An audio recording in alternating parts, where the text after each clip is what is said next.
Pemirsa, Kejurnas Motor Prix 2017 terus berlangsung meriah yang dilaksanakan di sirkuit non-permanen pusat pemerintahan Aceh Timur.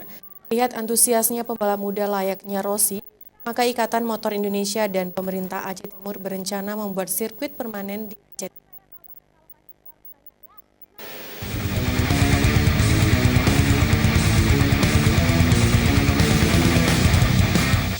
Di lokasi sirkuit di Desa Titi Baru, pusat pemerintahan Kabupaten Aceh Timur ini sangat menantang nyali para joki masing-masing klub.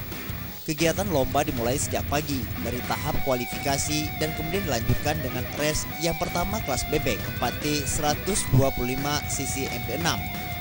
Di race yang pertama sekaligus final kelas bebek 4T ini, Afrianto Ilham nomor start 73 dari tim Aceh A2 Racing Koizumi berhasil meraih podium pertama dengan catatan waktu 51,293 detik dan disusul oleh Sibral Mosi nomor start 193 serta posisi ketiga diraih oleh Fadir Riku nomor start 55. Afrianto mengaku sangat senang berada di sirkuit di Aceh Timur ini. Pasalnya, sirkuit ini sangat menantang dirinya untuk dapat meraih kemenangan. Penyerahan piala Kejurnas Motor Prix langsung diserahkan oleh Ketua Korwil IMI Aceh Timur. Dari Aceh Timur, Tim Liputan Aceh TV.